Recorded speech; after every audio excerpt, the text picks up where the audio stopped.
Hai teman-teman, jangan lupa bersyukur untuk hari ini ya. Kali ini saya akan menjelaskan self-concept atau konsep diri. Seringkali kita bertanya, apa sih pentingnya membentuk konsep diri? Jika teman-teman masih menanyakan itu, berarti kalian masih belum mampu membentuk konsep diri. Padahal, konsep diri itu sangat penting bagi hidup kita loh. Lalu, apa sih yang dimaksud konsep diri? Konsep diri atau self-concept adalah pandangan dan sikap individu terhadap diri sendiri.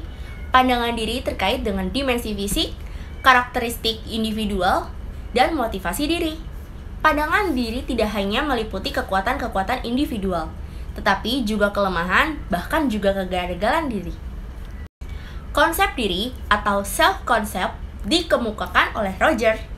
Menurutnya, konsep diri menggambarkan persepsi individu tentang dirinya sendiri dan hubungannya dengan objek atau orang lain dalam lingkungannya. Sedangkan Matt mendefinisikan konsep diri sebagai perasaan, pandangan, dan penilaian individu mengenai dirinya yang didapat dari hasil interaksi dengan lingkungan sekitarnya. Dapat disimpulkan bahwa konsep diri adalah cara pandang kita terhadap diri kita sendiri. Pembentukan konsep diri dapat dipengaruhi oleh lingkungan. Konsep diri dibagi menjadi dua, yaitu konsep diri positif dan konsep diri negatif. Lingkungan yang memberikan dukungan positif akan mempermudah individu untuk membentuk konsep diri yang positif. Sebaliknya, lingkungan yang memberikan dukungan negatif akan membentuk konsep diri yang negatif. Lingkungan akan menghasilkan stigma dan persepsi yang dapat mempengaruhi seseorang dalam membentuk konsep diri. Seseorang yang mampu membentuk konsep diri positif, ia akan mudah menerima dan berdamai dengan dirinya sendiri maupun masa lalunya. Hal tersebut tentu berpengaruh ke perilaku seseorang. Selain itu, konsep diri juga dibentuk dari pengalaman, perilaku diri, dan penilaian orang lain terhadap individu. Maka dari itu, penting bagi kita untuk menilai pengalaman dan lingkungan agar konsep diri yang kita bentuk benar dan positif. Setiap individu pastinya menginginkan kesuksesan, baik sukses dalam hal karir, belajar, pertemanan, berkeluarga, dan sebagainya. Akan tetapi, tahukah kalian apa langkah awal kesuksesan itu? Langkah awal dari kesuksesan itu adalah harus memahami diri dan kualitas diri. Memahami diri dan kualitas diri merupakan hal yang sangat penting dalam meningkatkan mutu kehidupan. Agar kita dapat memahami diri dan juga kualitas diri, perlu adanya pembentukan konsep diri atau self-concept. Seperti yang sudah tadi saya bahas, self-concept atau konsep diri adalah cara dan sikap seorang individu dalam memandang dirinya sendiri. Pandangan atau perspektif diri meliputi aspek fisik maupun psikis, seperti mengenal karakteristik individu, tingkah laku atau perbuatannya, kemampuan dirinya, dan sebagainya. Tak hanya mencakup kekuatan diri individu itu, melainkan kelemahan dan kegagalan yang ada pada dirinya. Sebagai contoh, apabila individu menganggap bahwa dirinya memiliki kemampuan untuk mengatasi masalah yang dihadapinya, akan terbentuk self-concept atau konsep diri yang baik atau positif pada dirinya.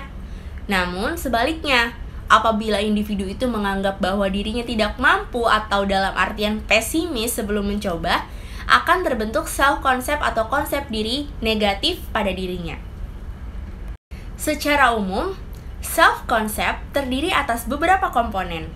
Yang pertama, citra diri atau self-image.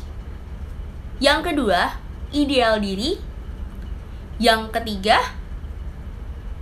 harga diri atau self-esteem. Yang keempat, peran diri. Yang kelima, identitas diri. Saya akan menjelaskan kelima komponen konsep diri tersebut. Citra diri atau self-image adalah gambaran perilaku individu secara fisik pada dirinya sendiri, baik disadari maupun tak disadari.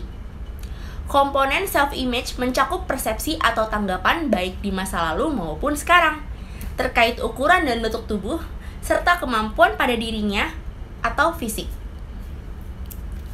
Yang kedua, ideal diri. Ideal diri adalah persepsi seorang individu mengenai bagaimana individu tersebut semestinya berperilaku berdasarkan standar pribadinya dan terkait dengan cita-citanya. Pembentukan ideal diri ini mulai ada sejak individu itu berada pada masa kanak-kanak dan dipengaruhi pula oleh individu lain yang berada di sekitar dirinya, seperti orang tua, kakak atau adik, teman dekat, maupun orang di dalam rumah. Yang ketiga, harga diri.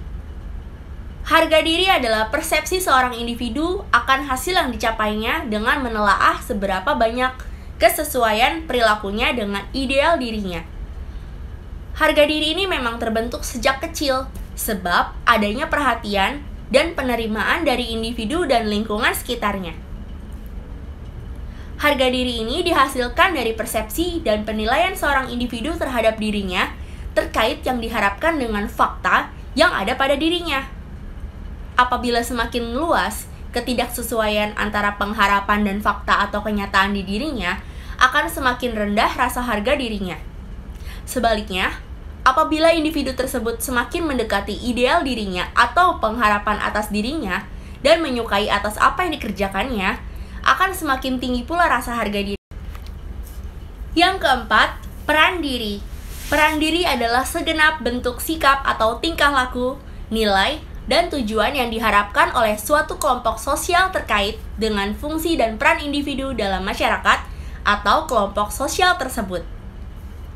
Dan yang terakhir, identitas diri. Identitas diri adalah kepekaan individu terhadap dirinya yang dihasilkan dari pengamatan dan penilaian dirinya dengan menyadari bahwa dirinya itu memiliki perbedaan dengan individu lain. Komponen self-concept ini mulai terbentuk dan berkembang pada diri individu sejak masa kanak-kanaknya. Karakteristik konsep diri atau self-concept. Secara umum, seorang individu dalam melakukan penilaian atas dirinya sendiri terdapat dua kemungkinan. Ada yang menilai dirinya positif dan ada pula yang menilai dirinya negatif. Dengan kata lain, individu tersebut mempunyai self-concept positif akan tetapi tak menutup kemungkinan bahwa ada pula individu yang mempunyai self-concept negatif. Pentingnya self-concept untuk diri sendiri. Yang pertama, memaksimalkan potensi diri. Yang kedua, membantu dirinya sendiri dalam mencapai tujuan hidupnya. Yang ketiga, menghindari self-sabotaging behavior. Yang keempat, mampu mempengaruhi fisik dalam menghadapi masalah. Dan yang kelima, mampu mengukur seberapa jauh dirinya dalam menyelesaikan masalah. Ya, kesimpulan dari self-concept atau konsep diri adalah pandangan dan penilaian individu pada dirinya sendiri. Hal ini berguna sebagai landasan berperilaku dan menyesuaikan diri dengan lingkungannya. Maka dari itu, ciptakanlah self-concept yang positif agar mampu membentuk kepribadian yang baik pula. Oke, baik. Sekian penjelasan dari saya mengenai self-concept atau konsep diri.